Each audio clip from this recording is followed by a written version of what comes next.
Essayer de développer une chaîne YouTube peut sembler incroyablement difficile, voire presque impossible parfois. Croyez-moi, je sais, j'y suis passé. Quand j'ai commencé cette chaîne, je n'avais aucune idée de ce que je faisais, mais j'ai lentement pris de l'élan. Et cette chaîne compte maintenant plus d'1 600 000 abonnés. Je travaille désormais à plein temps sur YouTube, collabore avec d'excellentes marques, voyage dans le monde et ai fait de ma passion mon métier. Si seulement j'avais su à l'époque ce que je sais maintenant, j'aurais pu me faire gagner beaucoup de temps. Dans cette vidéo, je vais vous éviter cette galère et accélérer votre succès sur YouTube. Je vais partager avec vous 5 astuces de pro pour accélérer votre croissance, les erreurs de débutants que vous devez absolument éviter, et enfin, les dures vérités sur YouTube. Si vous pouvez passer cette dernière partie sans être découragé, alors YouTube est probablement l'endroit qu'il vous faut. D'accord, allons-y directement, en commençant par répondre à une question très importante. Comment pouvez-vous faire grandir votre chaîne YouTube beaucoup plus rapidement? Eh bien, la première chose à faire est de vous assurer que vos idées de vidéos sont bonnes. Commencez à créer des vidéos que les gens ont réellement envie de regarder. Créer des vidéos que les gens recherchent, c'est ce qu'on appelle l'idéation. Si l'idée de la vidéo est mauvaise, la qualité de la prise de vue, de l'éclairage ou du montage n'y changera rien, personne ne la regardera. Alors, comment pouvons-nous trouver de bonnes idées de vidéos, des vidéos que les gens recherchent? Eh bien, la meilleure façon gratuite est tout simplement d'aller sur YouTube. Maintenant, imaginons un instant que j'ai une chaîne de cuisine, Cuisiner avec Steve. Voilà. Maintenant, disons que je cherche quelques idées de vidéos. Comment puis-je augmenter mes chances d'obtenir le plus de vues possible et de faire grandir ma chaîne YouTube? Je vais me mettre à la place de mon public pour cela. Quelles questions mon public se pose-t-il et que recherche-t-il? Maintenant, souvenez-vous, YouTube appartient à Google, le plus grand moteur de recherche au monde, et YouTube est le deuxième plus grand moteur de recherche. C'est ici que les gens vont pour trouver des informations. Si vos vidéos apparaissent en haut des résultats de recherche, elles ont bien plus de chances d'être cliquées. Pour savoir ce que recherchent les gens et trouver des idées de vidéos populaires, commençons à taper dans la barre de recherche YouTube. Que pensez-vous de « Comment cuisiner » ? Regardez toutes ces suggestions qui s'affichent là. Comment cuisiner haricots, poulet curry, raviolis. En tapant votre requête, la saisie semi-automatique de YouTube propose des recherches populaires liées à vos mots. Ces suggestions sont basées sur les termes les plus recherchés par d'autres utilisateurs et peuvent vous donner une très bonne idée de ce qui intéresse les gens. Ces suggestions feraient d'excellents titres de vidéos pour une chaîne YouTube cuisine. Je trouve qu'aller un peu plus dans la niche avec ça aide vraiment. Par exemple, au lieu de « Comment cuire un steak », ciblez « Comment cuire un steak à la maison pour débutants ». C'est plus ciblé et ça permet aux gens de mieux comprendre à qui s'adresse la vidéo. Ne sous-estimez jamais le pouvoir d'un sujet très recherché avec un titre accrocheur et facile à lire. Pensez toujours à votre titre de vidéo avant d'appuyer sur le bouton d'enregistrement. Cela vous permet de bien comprendre votre public cible, ce qui vous aide à adapter votre langage de manière à mieux les toucher. Cela vous aidera à grandir plus vite. De nombreux outils existent pour trouver des idées de maintenance de vidéos. YouTube Studio est aussi une excellente option gratuite. Elle possède une section de recherche qui vous propose des idées de vidéos en fonction de ce que votre audience recherche. D'accord, parlons de l'accroche. L'accroche de votre vidéo, c'est ce qui capte l'attention de vos spectateurs et les incite à continuer de regarder. Alors assurez-vous de commencer votre vidéo de manière percutante avec une accroche convaincante qui aborde un problème ou suscite la curiosité. Que ce soit une statistique choquante, une histoire captivante ou une promesse alléchante, assurez-vous que votre accroche donne envie aux spectateurs de rester. Prenez cette vidéo-ci par exemple. J'ai rédigé mot pour mot l'ouverture de cette vidéo pour m'aider à présenter une accroche claire et concise. Au lieu de simplement appuyer sur enregistrer en espérant trouver quelque chose de captivant sur le moment, j'ai planifié à l'avance ce que j'allais dire. Les spectateurs maintenant restent engagés si la vidéo les accroche dès le début. J'ai débuté la vidéo en posant des questions que mon public voulait entendre, comme le secret d'une croissance rapide sur YouTube. Comment gagner vite des abonnés et augmenter les vues? Comment créer des vidéos captivantes qui donnent envie de revenir? J'ai fait une promesse. Dans cette vidéo, je partage des conseils à appliquer immédiatement.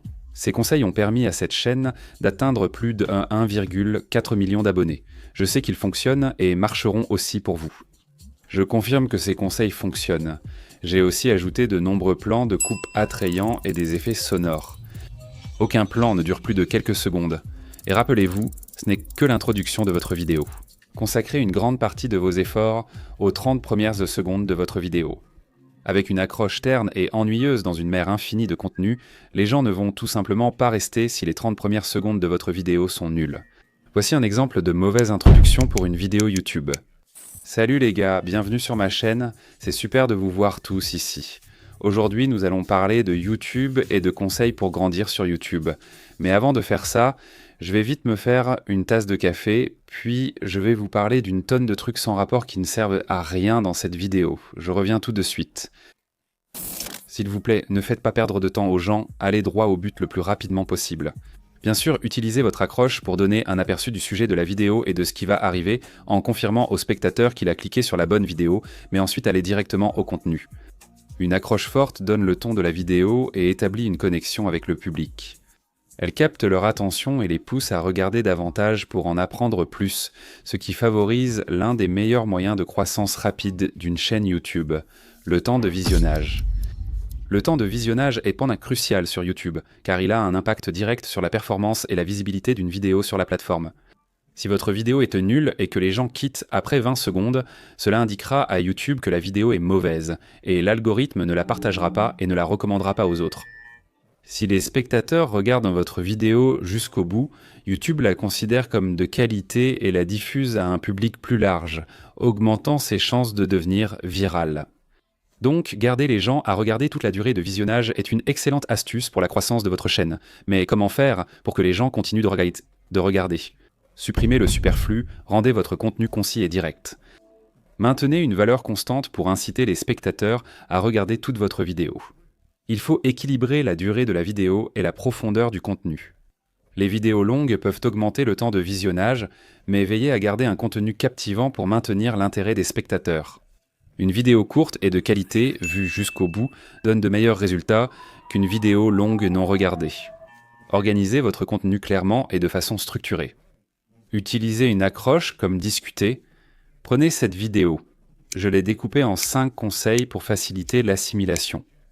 Ajoutez des transitions créatives, des effets sonores, tout ce qui aide à capter l'attention de vos spectateurs. Le style et la manière dont vous faites cela dépendront de votre public, mais assurez-vous simplement que votre vidéo soit fluide. Assurez-vous d'avoir un bon son dans vos vidéos. Si votre son est horrible comme ça, alors personne ne regardera. À la fin de votre vidéo, recommandez toujours une autre vidéo à vos spectateurs. Si vous les faites regarder une autre vidéo, votre temps de visionnage doublera et cela boostera la croissance. C'est comme ça que les chaînes explosent, elles créent du contenu qu'on a envie de regarder en boucle. Vous pourriez par exemple dire quelque chose comme « Voici quelques conseils pour développer rapidement une chaîne YouTube ». Si vous souhaitez en savoir plus sur la croissance sur YouTube, assurez-vous de regarder cette vidéo ici où je révèle le secret utilisé par les grands YouTubeurs pour obtenir des millions d'abonnés. C'est une bien meilleure façon de finir une vidéo YouTube que... D'accord les gars, j'espère que vous avez apprécié cette vidéo. À plus tard. Occasion complètement gâchée. Si quelqu'un a regardé votre vidéo jusqu'à la fin, alors il aime évidemment vos vidéos et votre style, donc il est parfaitement prêt à en regarder une autre. Parfois, il suffit d'un coup de pouce ou d'une suggestion. Recommandez une autre de vos vidéos et vous verrez la différence sur le temps de visionnage et la croissance de votre chaîne. Maintenant, sans aucun doute, l'un des aspects les plus négligés de YouTube lorsqu'on débute, c'est l'audio. Que ce soit à cause d'un micro trop éloigné ou d'une musique de fond de mauvaise qualité dans vos vidéos. Le son est aussi important, voire plus important, que les images.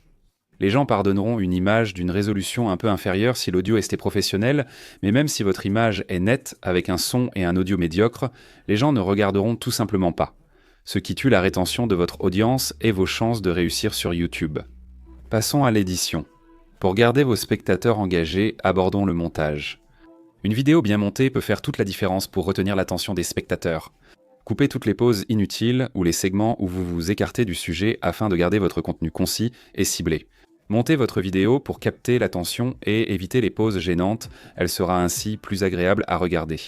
Cela va augmenter la valeur de production de vos vidéos. De plus, vous n'avez pas besoin d'un logiciel de montage coûteux ou sophistiqué pour cela.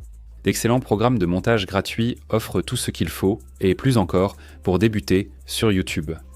DaVinci Resolve, CapCut, iMovie, tous parfaits pour débuter, je vais mettre les liens ci-dessous.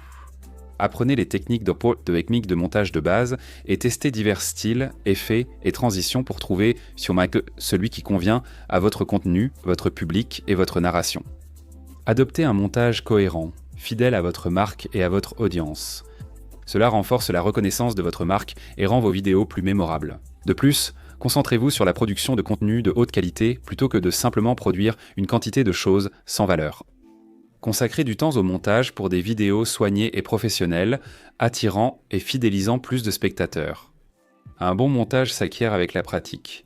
J'ai une vidéo dédiée aux conseils de montage dont je mets le lien ci-dessous. D'accord, numéro 5, l'emballage. On peut dire que c'est la partie la plus importante de ce processus, l'emballage. Comment allez-vous présenter votre vidéo à votre public ? Présentez votre vidéo de façon attrayante et accrocheuse. Peu importe la qualité de votre vidéo, sans clic, elle restera invisible. Créons 2 miniatures, une peu réussie et une autre bien plus attrayante pour inciter au clic. Je vais vous montrer pourquoi l'une marche mieux que l'autre. Restons sur le thème cuisine et créons une miniature pour la vidéo « Comment cuire un steak à la maison pour débutants ». Commençons par la mauvaise miniature.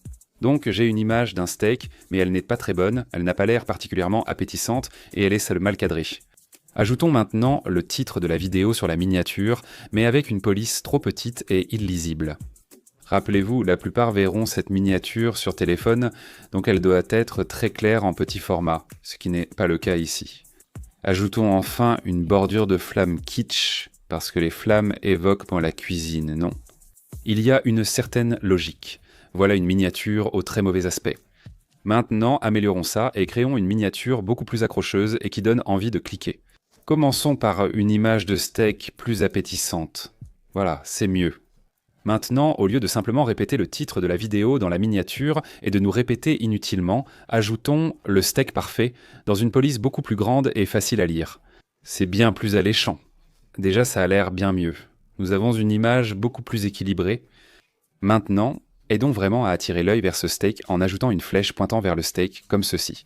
Ce n'est pas une vraie vidéo pour une vraie chaîne YouTube, mais sinon, la couleur de la flèche et du texte serait adaptée à l'identité visuelle pour un rendu plus cohérent et professionnel. Et juste pour ajouter un petit plus, je vais mettre le logo de la chaîne dans le coin supérieur droit de la miniature. Je fais cela avec toutes mes vidéos pour qu'elles se démarquent et soient plus reconnaissables pour mes abonnés. Cela rend mes miniatures bien plus cohérentes et uniques. Alors, sur quelle vidéo cliquerez-vous le plus volontiers ? Personnellement, je suis bien plus tenté de cliquer sur la seconde miniature que sur la première. Exactement la même vidéo, mais 2 miniatures très différentes. L'une est un fouillis illisible et de mauvaise qualité, tandis que l'autre est élégante, facile à lire et accrocheuse, ce qui donne à vos vidéos beaucoup plus de chances de réussir. Maintenant que vous avez eu un cours accéléré sur la croissance YouTube, retournons la situation. Parfois, l'important n'est pas ce que vous faites, mais ce que vous ne faites pas. Voici donc 5 erreurs que je vois les débutants commettre tout le temps, et oui, j'ai moi-même fait pratiquement chacune d'entre elles. Si vous pouvez éviter ces erreurs, vous vous épargnerez des mois, voire même des années de frustration, en commençant par le perfectionnisme. C'est très important et je lutte encore avec cela aujourd'hui. En lançant cette chaîne YouTube, j'étais obsédé par la perfection. J'ai investi dans une bonne caméra, j'ai acheté des lumières de studio pour que mon plan face caméra ait l'air soigné et professionnel. J'ai dépensé 300 livres pour Final Cut Pro afin de pouvoir monter mes vidéos pour qu'elles soient dans les meilleurs possibles, et je pensais que tant que la qualité de ma production était élevée, le succès suivrait. Mais en réalité, se concentrer trop tôt sur la qualité de la production était une erreur. Ne vous méprenez pas, des images et un son de haute qualité sont importants, mais ce n'est pas le facteur le plus crucial pour faire grandir votre chaîne au début. J'ai investi beaucoup de temps et d'énergie à peaufiner chaque prise lors des tournages. Ensuite, au Crénéante, je ramenais toutes ces images et je faisais exactement la même chose au montage, et j'ai négligé l'aspect le plus crucial, qui est de créer du contenu cohérent et de valeur. J'ai publié mes 2 premières vidéos sur cette chaîne le 6 mai 2017, et elles m'ont pris un temps fou à réaliser. Elles sont toujours en ligne d'ailleurs. Vous pouvez y retourner jeter un œil si vous voulez rigoler. Mais ensuite, je n'ai pas publié une autre vidéo avant janvier 2018, presque 1 an plus tard, et cela pour 2 raisons. La première raison, c'est que je ne pensais pas que mes 2 premières vidéos étaient assez bonnes. La seconde, c'est que ces vidéos n'ont tout simplement pas très bien marché. Elles ont eu peu de vues et m'ont pris beaucoup de temps, donc je les ai vues comme des échecs. En d'autres termes, je luttais contre le perfectionnisme. D'accord. Ceci est un essai d'écran numéro 1. Essayons un arrière-plan plus sombre. Il y a trop de contraste. J'ai juste besoin d'une lumière de remplissage et d'une lumière arrière. Pour une raison absurde. Je croyais même que mes deux premières vidéos YouTube allaient quand même devenir virales et lancer mon succès, mais cela n'est charrément pas arrivé. Quand ça n'est pas arrivé, ma confiance a chuté et j'ai cessé de publier. Ainsi, je manquais des occasions d'élargir mon audience et de créer une communauté, étant trop focalisé sur les aspects techniques.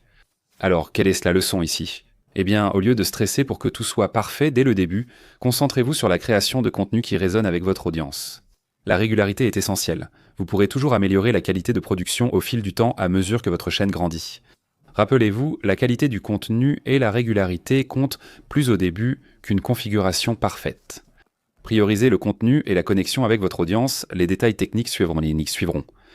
D'accord, numéro 2. Parlons des titres et des miniatures, parce que ça me désole vraiment à quel point YouTube dépend de ces deux éléments. Mais la réalité, c'est que même si votre vidéo est vraiment géniale, elle ne sera pas remarquée à moins que le titre et la miniature n'attirent l'attention de votre audience. Si les gens ne cliquent pas, ils ne verront pas votre vidéo. Peu importe à quel point votre vidéo est bonne, elle pourrait être la meilleure vidéo sur YouTube, mais si personne ne clique dessus, elle n'aura aucune vue et YouTube l'enterrera.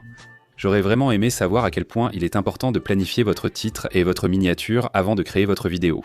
Au début, j'improvisais titre et miniature en mettant la vidéo sur YouTube, ce qui est la pire chose à faire, une méthode très inefficace.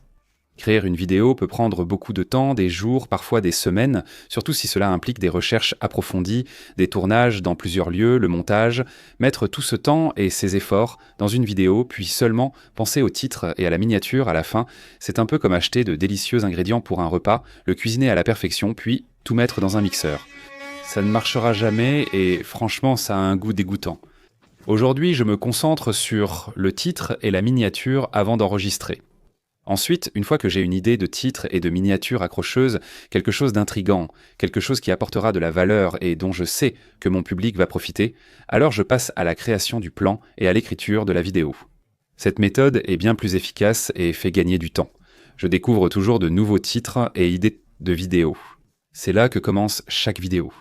J'ai une liste de titres sur mon téléphone avec des idées potentielles de vidéos, et une fois que j'en trouve une qui pourrait fonctionner, je commence à réfléchir à ce à quoi ressemblerait la miniature de cette vidéo. Un titre intriguant et une miniature accrocheuse suffisent à créer une formule gagnante. Pense à ton public cible dès le début. Ta vidéo ne s'adresse pas à tous. Elle vise ceux qui, comme moi, s'intéressent à la production vidéo et à la création de contenu. Donc le titre et la miniature doivent cibler ce public. Une miniature vive et colorée convient à une vidéo pour enfants, mais pas à une vidéo éducative comme celle-ci. Alors, réfléchissez plutôt à ce qui plaira à votre public et à ce qui correspond à la niche de votre contenu.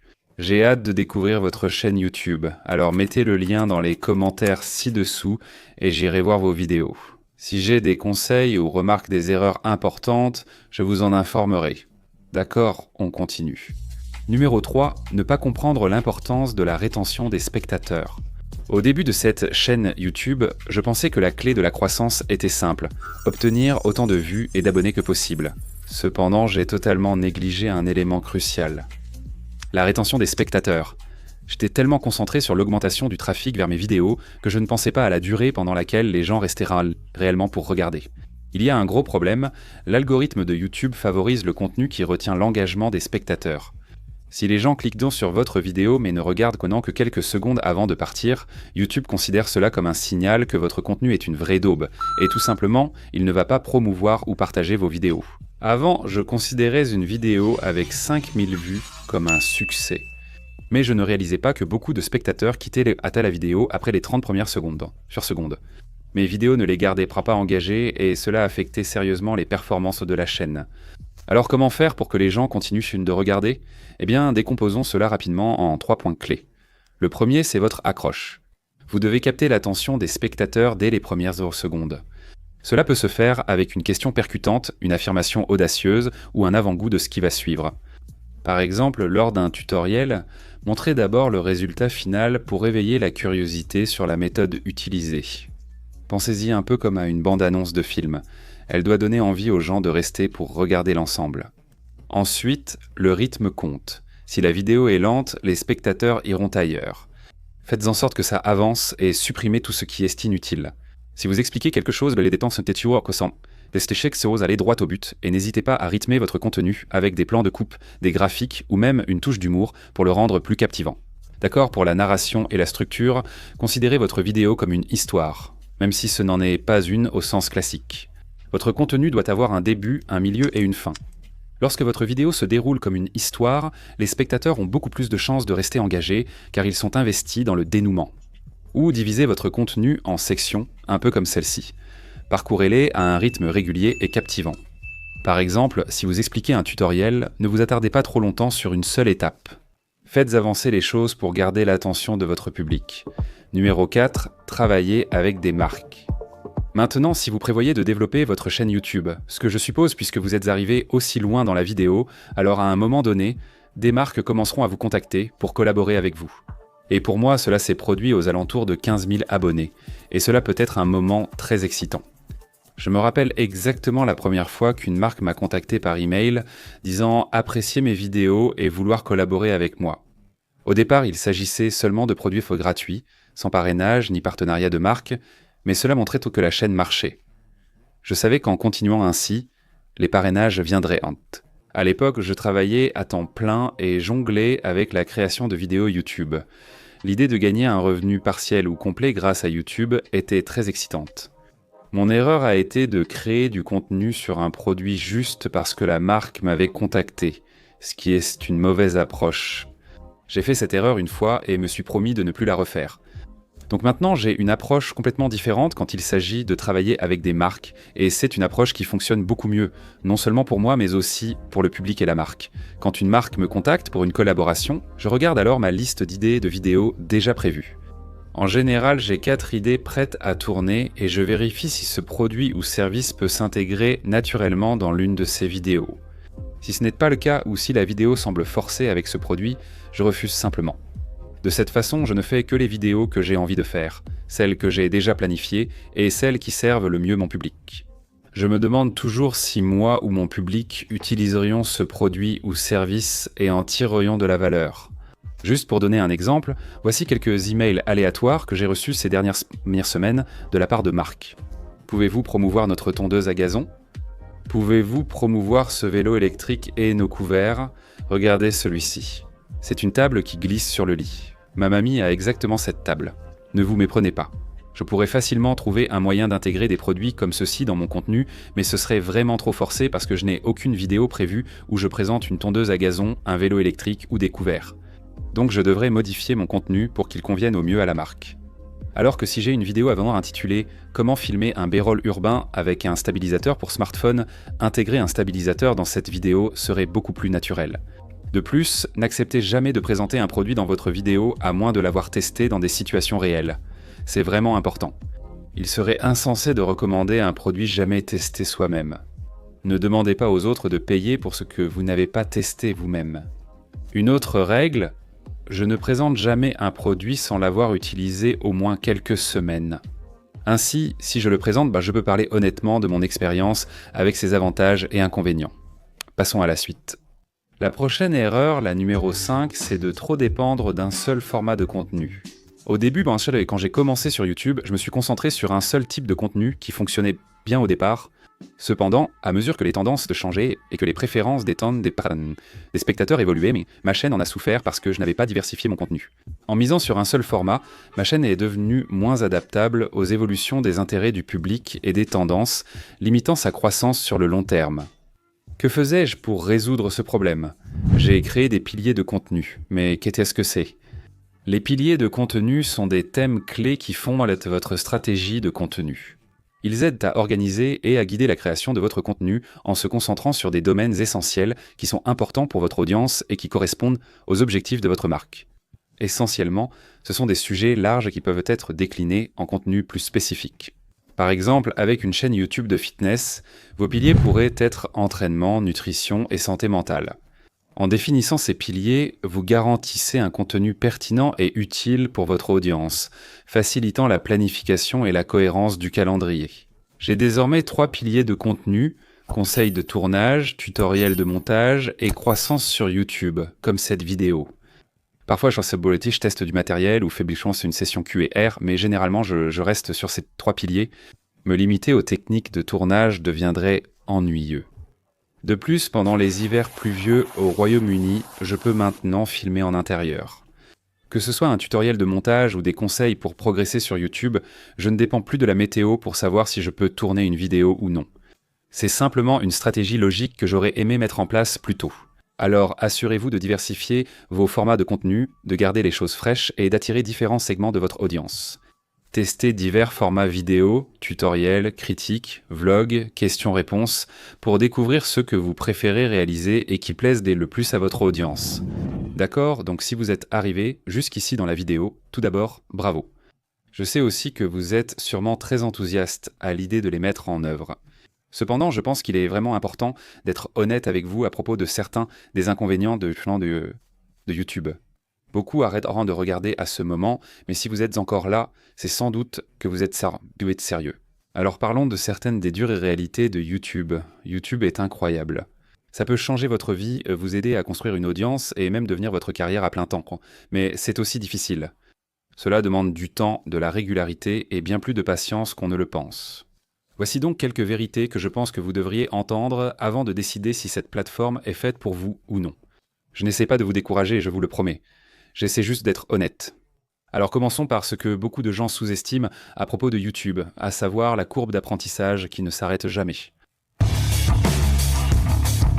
Gérer une chaîne YouTube, c'est bien plus que publier des vidéos. Vous jouez le rôle d'une équipe de production à vous seul. Commencez par rédiger ou planifier votre script pour maintenir l'engagement des spectateurs. Vous devez savoir utiliser une caméra, cadrer, faire la mise au point et régler l'exposition, ainsi que maîtriser les aspects techniques pour obtenir une image professionnelle. L'éclairage, c'est une compétence à part entière, car une mauvaise lumière peut gâcher même les meilleures idées de vidéo. Tout cela exige bien sûr un investissement financier. Ensuite, il y a la conception sonore. Un mauvais son fera fuir les gens encore plus vite que de mauvaises images. Après avoir tourné toutes vos séquences, il reste le montage vidéo. Vous aurez besoin d'une bonne maîtrise des logiciels pour assembler le tout en gardant cela captivant. Vous devez savoir créer des miniatures attractives, écrire des titres forts et promouvoir votre vidéo sur les réseaux sociaux pour qu'elle soit vue. Et dès que vous pensez maîtriser, les tendances changent. Nouveaux styles de montage, sujets à la mode ou mise à jour de la plateforme. Vous devrez toujours vous adapter et apprendre. Si vous n'êtes pas prêt à tout gérer, YouTube n'est peut-être pas pour vous. D'accord, c'est l'heure des questions. Sur une échelle de 1 à 10, à quel point êtes-vous facilement offensé ? 10 étant très facilement offensé, est-ce que quelqu'un vous a déjà dit « Mon Dieu, tu as l'air terrible » ? Tu n'as pas dormi la nuit dernière ? Ou as-tu déjà créé quelque chose pour que quelqu'un te dise « Ouais, je n'ai pas aimé ». Je trouvais que c'était nul. Si ce n'est pas le cas, prépare-toi car en tant que YouTuber, tu seras toujours critiqué. La critique est quelque chose à laquelle chaque YouTuber est confronté. Une fois que tes vidéos sont en ligne, tout le monde peut les juger. Commentaires comme « Ta voix est agaçante, c'est une perte de temps » ou « Pourquoi ta tête ressemble à une pomme de terre ?» Tout cela peut arriver. Peu importe la qualité ou le professionnalisme de ta vidéo, quelqu'un y verra toujours du négatif. Et ce ne sont pas seulement les gens. YouTube peut sembler te critiquer lui-même. Quand tu publies une vidéo et que tu obtiens un classement 9 ou 10 sur 10 par rapport à tes anciennes vidéos, c'est comme si la plateforme te disait que tu as échoué. Si tu ne peux ignorer ces commentaires ou te détacher des statistiques, cela peut vraiment nuire à ta santé mentale. Le jugement constant à la fois des spectateurs et de l'algorithme peut sembler incroyablement écrasant. Si tu supportes mal la critique, YouTube n'est peut-être pas pour toi. Tu pourrais désactiver les commentaires, mais tes vidéos n'auront alors aucun engagement, ce qui déplaît à l'algorithme. Et puis, ça gâche tout pour ceux qui veulent laisser un commentaire positif. Dans tous les cas, tu vas devoir avoir la peau dure pour te protéger des critiques, que ce soit de la part du public, de l'algorithme ou des deux. Pour réussir sur YouTube, il faut plus que des compétences créatives, il faut de la résilience émotionnelle. Il s'agit d'apprendre à accepter les critiques sans les laisser te briser.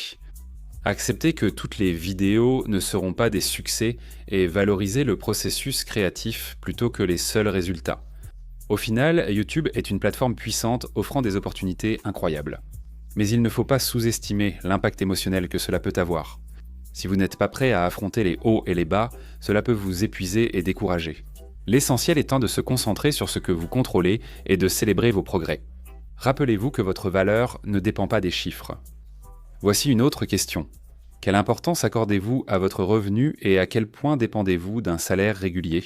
Parce que la prochaine raison pour laquelle vous pourriez ne pas vouloir lancer une chaîne YouTube, c'est la nature instable de YouTube. YouTube n'est pas une carrière stable, la vie intervient. Maladie, urgence familiale ou besoin de pause. Mais devinez quoi ? YouTube s'en fiche. Si vous manquez quelques publications, vos performances en pâtissent. Vos vues en baissent, vos revenus chutent et l'algorithme pourrait même arrêter de recommander vos vidéos complètement. Si vos vidéos ne sont pas vues et que vous comptez sur YouTube pour un revenu à temps partiel ou pire encore, à temps plein, alors vos revenus vont vraiment en souffrir.